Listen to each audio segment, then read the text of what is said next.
JBKSS के नेता जयराम महतो ने जाहिर किया चुनाव लड़ने की मंशा।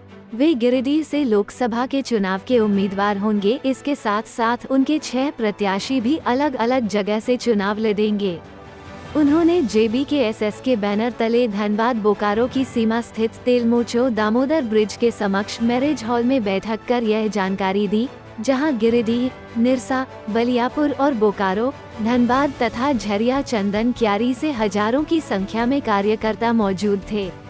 उन्होंने सर्वसम्मति से चुनाव लड़ने की घोषणा करते हुए अपने आप को गिरिडीह लोकसभा के उम्मीदवार के रूप में घोषणा कर दी है। वही चुनाव को लेकर सभी ने एक स्वर में जयराम महतो का समर्थन किया है।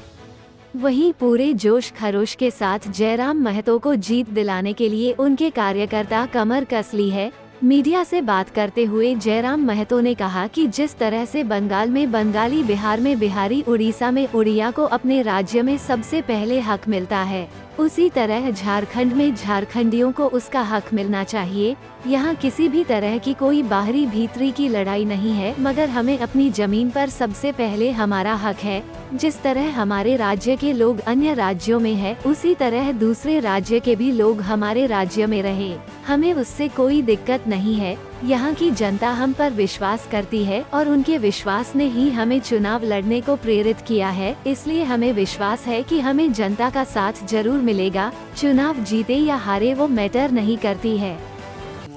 देखिए, औजार से चुनाव नहीं लड़ा जाता है, औजार असंवैधानिक है, औजार से चुनाव नहीं लड़ा जाता है। चुनाव जो भारत का संविधान है उस दायरे से लड़ा जाता है और हम लोग उस दायरे से चुनाव लड़ेंगे। और जहाँ तक अगर ऐसी परिस्थिति सामने आएंगी तो हम लोग पीछे नहीं हटेंगे, क्योंकि झारखंड ही रक्त से लहू बहने से झारखंड का निर्माण हुआ है। तो अगर हमारे रक्त से झारखंड मजबूत होगा तो पीछे हटने का कोई चांस नहीं बनता है।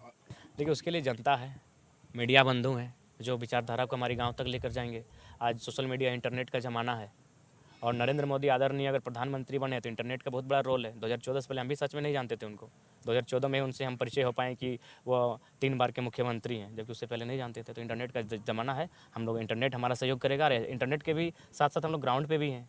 आज लगभग 12 करोड़ 37 लाख का मुआवजा मायने हैं 6 महीना में, हम लोग ग्राउंड पे हैं। इंटरनेट और आईटी सेल कभी कभी अफवाहों को भी इतना बढ़ा देता है कि झूठ को भी सच बतला देता है। जी, ये सत्य है। फिर कैसे होगी? उसके लिए हमारी एक विशेष टीम रहेगी और वो उन चीज़ों को हैंडल करेगी, टेक ओवर करेगी। सर, आपने गिरिडीह के लिए जगह चुने कि वहाँ से आप लोकसभा।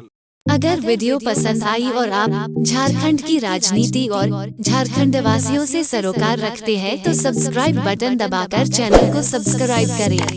उसी जगह एक घंटी है, उस बटन को दबा देने से कुल सटीक और मारक खबर आपको मुफ्त में मिल जाएगा। अगर आप लोग पत्रकारिता के क्षेत्र में हमारे नए प्रयोग में हमारा सहयोग करना चाहते हैं तो हमारा फोन पे नंबर 8235071962। धन्यवाद।